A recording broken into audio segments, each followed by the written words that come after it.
Hey, real quick before we dive into the Hardcore Closer podcast, if you haven't already, jump over to hardcorecloser.com, sign up, and join over 20,000 sales professionals from around the world and receive free hardcore sales training every week after week that will help you step your game up. Now, buckle up, closers. Here's Ryan. Let's do it. What's up, everybody? Welcome to the Hardcore Closer Podcast. I'm your host, Ryan Stewman. Yeah, baby. Founder of HardcoreCloser.com. And this podcast is all about helping you, the salesman, the sales community, close more deals. Listen, if you're selling cars, financial services, consulting, whatever it is that you're selling, this podcast is dedicated to helping you generate higher quality leads, increase your closing ratios, and I'm going to show you how to charge premium fees, baby, so you can get paid what you're worth. This is episode number deuce 4. This is a deuce full, baby, right? Episode number 24. We've been cranking these out for a while now, man. It's pretty amazing. And we've already had like millions of listeners. Like, what the fuck, dude? But I'm digging it. I'm not hating it. I love it, right?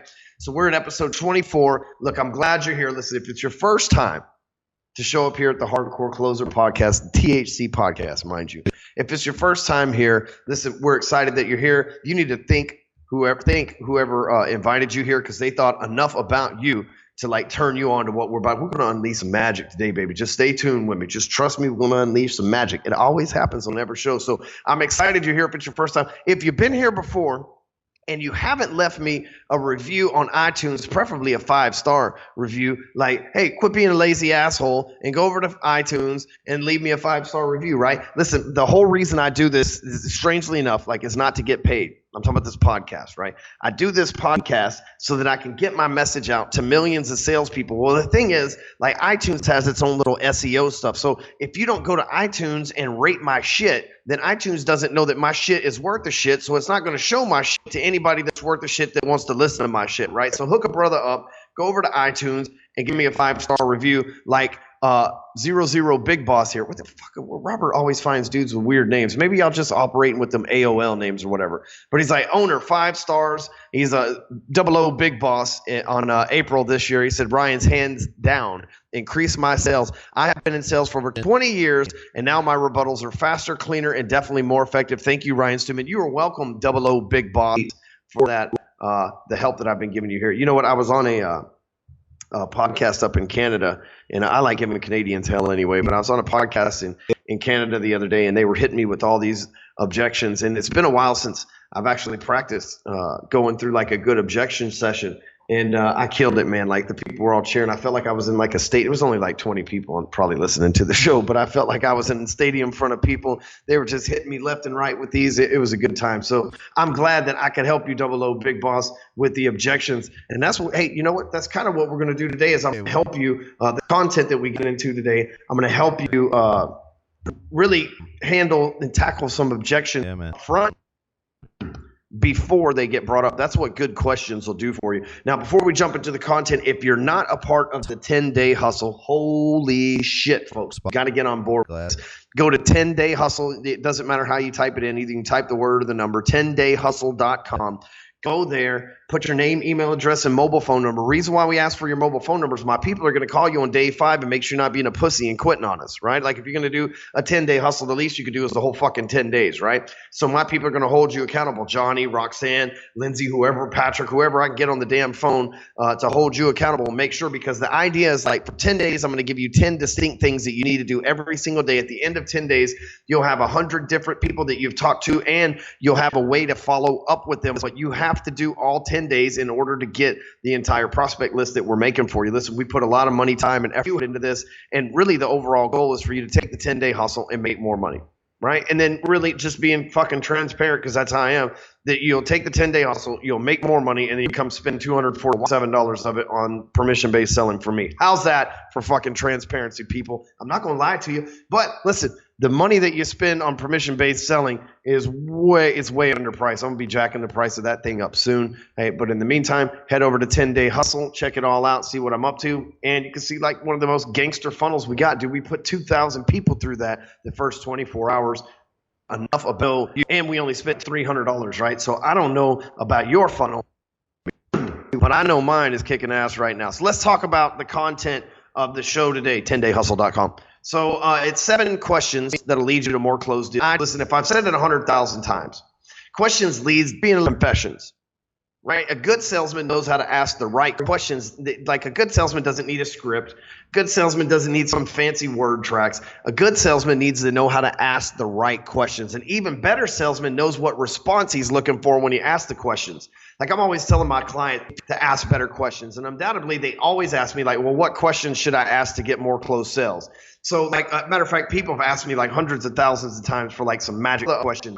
And I have like 7 magic questions that are just go-to questions that I use, right?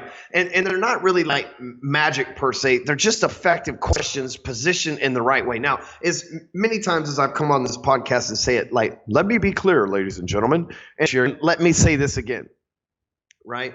And it's very important. Like, don't knock the simplicity of what I'm about to do, right? Don't knock the simplicity of these questions. Don't knock the simplicity of what we're doing over here at the THC Podcast. Because listen, I've put these words in the specific order for a reason, right? I've positioned these questions with the subject and a predicate in the right. I don't know if that's how it works or not. It sounded smart, but I positioned these questions to where they're there to elicit the response of your prospect that you're looking for. All right, probably. Let's just get into the content. So listen, 7 questions. These 7 questions will help you close more deals, right? I'm gonna get right to it. This is my favorite question of all time. Shout out to my family, the family, Kevin Nations, man. He's the one that opened my eyes to this question. And once I went through his rapid training and you know, I don't even remember the rest of it, but I remember this question. And, you know, he didn't really get too deep into it when he explained it to me the first time, or maybe my ADD zoned out. But over the years, and it's been about 4 now since I really adopted this question into being the main thing I use in sales, this question's changed the game for me. And that question is, what made you decide to reach out to me? Now, see, in my world, I don't do cold calls because fuck that, right? And I don't knock on doors because fuck that too. I like to run advertisements or market or put my advertising, marketing, publicity, all those things out there so that people come to me, right? I'm not trying to talk to people who don't want to talk to me. So I'm going to get in front of thousands who don't want to see my shit so that a couple that do want to see my shit can fill out a lead and I can talk to them. Well, when somebody fills out a lead, when somebody walks through the front door of your retail outlet, when somebody comes through the door as an up through your dealership, when someone shows up in your inbox in the emails, a lead inquiry, they have made a decision to reach out to you. But one of the hardest fucking things on this planet to get a human being to do is to make a decision. Don't believe me? Go ask your significant other right now what they want to eat for dinner. I don't know, right? Like, we have a hard time deciding what we want to eat for dinner, but yet we expect people to make these like decisions when it comes to buying our shit. What you've got to do, my friends, is you've got to pre-frame that shit and set it up in the beginning. So again, don't knock the simplicity of this question. What made you decide to reach out to me? When you're taking inbound leads, whether you're on the phone, through email, through text message, however the fuck you talk to people, this is the go-to question. This should be your first question, because what we've done when we ask somebody, what made you decide to reach out to me? Anything they say implies that they made a decision. The implication even stronger implies that they've made a decision in which you are involved in, right? So you've got a human being to do one of the hardest things there is to do and admit that they've made a decision. That decision was for them to fill out the lead, right? And that lead led to you. Now you're on the phone with them. You need to ask them, what made you decide to reach out to me? And the way that that is worded, the simplicity should not be knocked, because that is the most powerful question in sales. Can I get an amen? That's right. I'm serious, man. Like, every single sales call, if you ever listen to any of my recorded sales calls, any of my replays, if you ask anybody who's in Breakthrough Academy or the tribe that I have sold, the first thing I always ask them is, so man, what made you decide to reach out? And there's 2 types of people. There is type A that like says, well, you know, I was just kind of checking your shit out. And that's like the people that come to the dealership. They're like, oh, hey, we're not here to buy today, buddy. Get away from us. We're not trying to buy cars, even though we're going out of our way, spending hours looking at them, right? Like, right? There's those kind of people that you got to kind of work on. You got to have a little finesse. Then there's my favorite people. It's like, hey, what made you decide to reach out? Well, listen, man, I'm in XYZ shape, and if I don't get this solution and I don't have this by this expiration of time period, I'm fucked. What can you do to help me? Right? Some people tell you the whole damn story up front. You ain't got to fish around and play games. Those are my favorite people. So listen, powerful Sweats. This should be the first one that you hit them up with. What made you decide to reach out to me? All right. Next thing is my second question is a go-to question, super fucking powerful, and that's this. It's a pre-framing question, right? So it's like leading to the future, right? And it says if everything works out according to your plan, what does the outcome look like? You see, oftentimes we want things. We say, hey, you know what? I want more leads or I want more sales, but that's very vague. Let me give you a real life metaphor that has nothing to do with business. Oftentimes people say, oh, I just want to be happy. When you ask them, well, what does happiness mean? Well, I don't know. They know that they're supposed to be happy, and they know that the idea of being happy is cool, but yet they've never got clear with themselves what happiness is. Not until I got clear what I wanted my job to look like did it show up. Not until I got clear what I wanted my perfect client to look like did they start coming through my funnel. Not until I got clear on what my perfect significant other would be like did that person show up in my life, right? I have Amy because of that. But same thing, I am clear on what happiness looks like to me. So when somebody says, hey, what makes you happy? I know I have an answer. Now, the reason why I say that is like when I go to talk to somebody, and they say, well, hey, like, what is the outcome that you want from working to us? I'm telling them, hey, man, by this time I want X amount of dollars, I have a very detailed plan. So when you're asking somebody, if everything works out perfect according to your plan, what does the outcome look like? Well, here's why this question is so powerful. Oftentimes people don't have a fucking plan.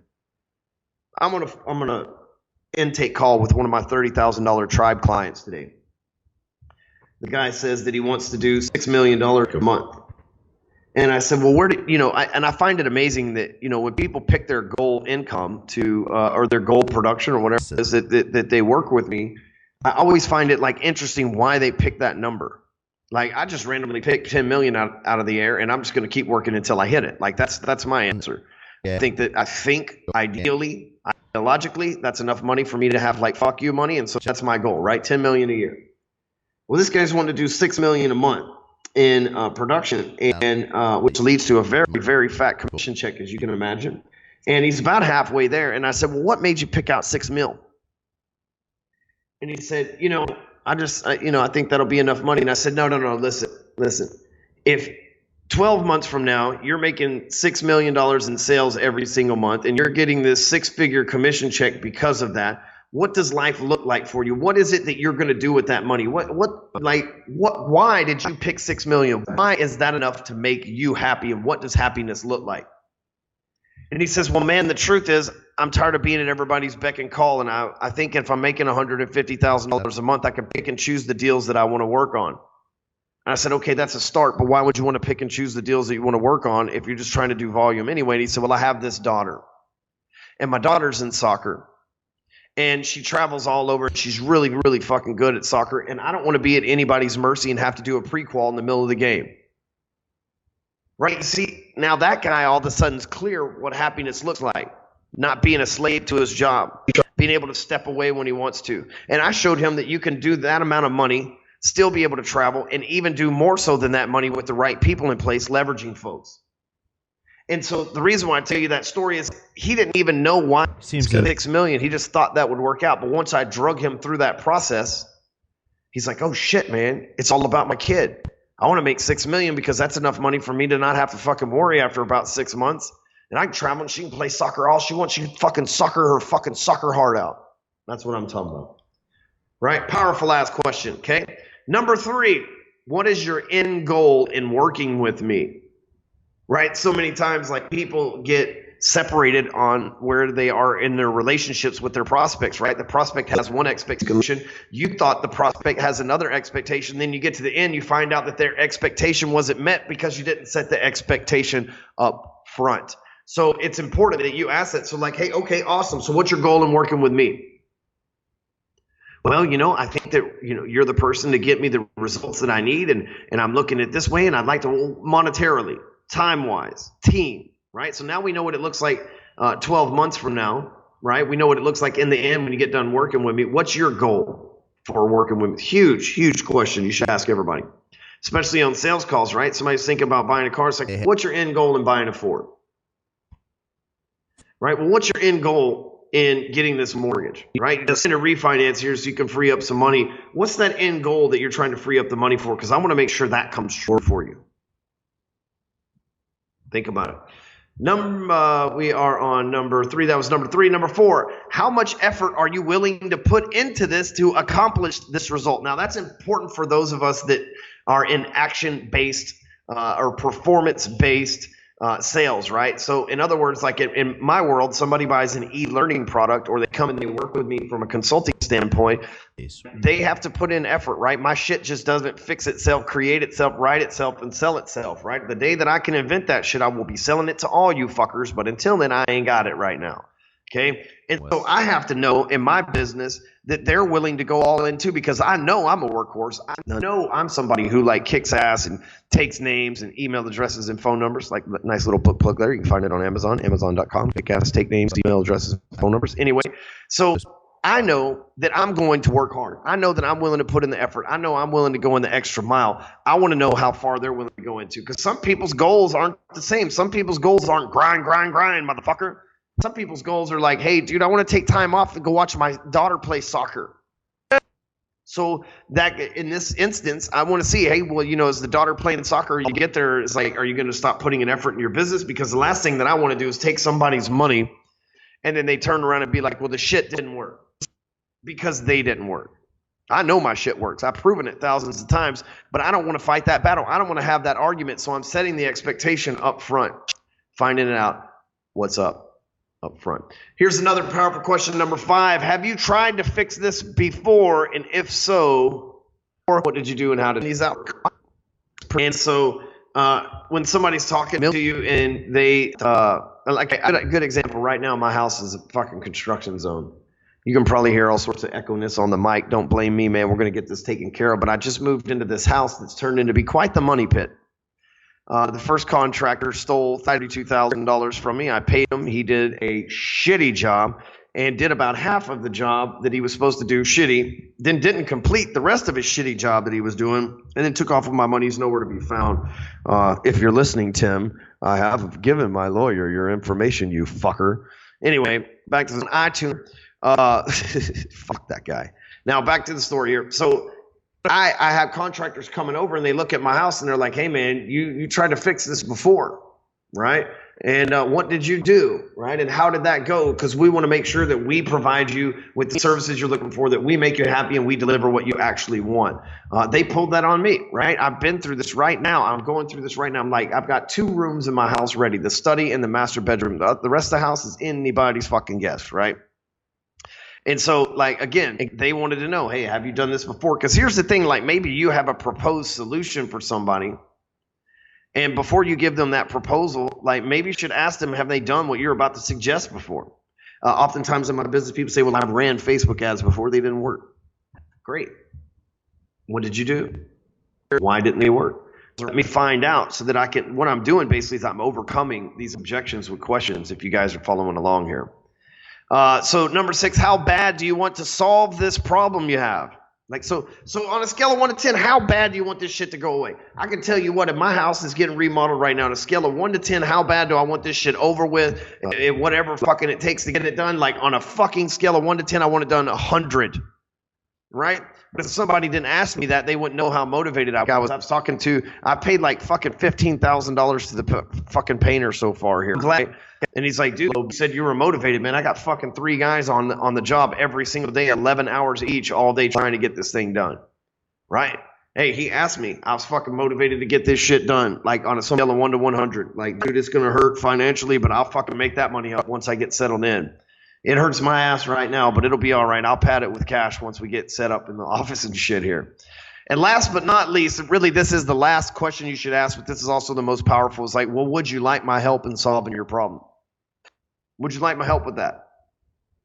You know, because a lot of times you think they want your help, but you haven't asked them, so you don't know. And then when you go to make the close, they give you objections, or they give you an excuse or reason why they're not ready to move forward. Let me talk to my wife, talk to my boyfriend, let me talk to my husband, let me talk to my business partner, let me check about the money, let me to hope that, like, they give you all these fucking excuses, right?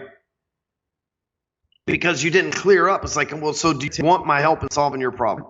Well, that depends on the price. Awesome. What I'm saying is, if we can come to an agreement on price, do you want my help solving this? Well, yeah, man. Perfect. So now we know that if we can come to an agreement on price, we'll get business done. So the only thing in between us right now is price. See, that's clarity.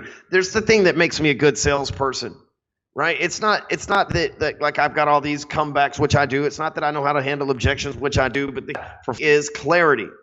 I set the I've got the balls to talk to people and set the expectation because I'm not scared to lose a sale. A guy comes the other day, we're on a strategy session call, and he wants to join the tribe, $30,000 a year to join the tribe. And if I'm going to commit to somebody for a year, that's a serious fucking commitment. I've only been with Amy 2.5 years. It's a serious commitment. So if I'm going to commit to somebody for a year, I want to know they're all in. Well, this guy, maybe got a little sideways in how some things were done on the back end. And I called him up and I said, hey, man, $30,000 is not more close money back. I don't have a spot for you. We end up working quite out from there. But at the same time, it's like we got really clear on what this looks like. And I set the expectations up front. And then he said they weren't clear, but I know they were because I've set them with thousands before. But the long story short, I ended up closing the deal. So it all worked out and be able to change the guy's life financially. But at the same time, I'm not scared to lose that sale. Even the one that has $30,000 in commissions basically get more to me. I'm not scared to lose it because I want to know up front. I want to set the expectations because if we go into the deal $30,000 later with blown expectations that weren't even set up front, then both of us are going to be fucking disappointed. And that's not why I got into this business, to disappoint people. So let me hit you with the recap. Y'all ready to get hit with the recap? All right, so question number 1, what made you decide to reach out to me, a.k.a. the most powerful question in sales? Question number 2, if everything works out perfect according to your plan, what does the outcome look like? The next one is, what is your end goal in working with me? Another powerful question, how much effort are you willing to put in order to accomplish this result? Then you want to know, again, have you tried to fix this before? And if they have, ask them what they do and how did it work.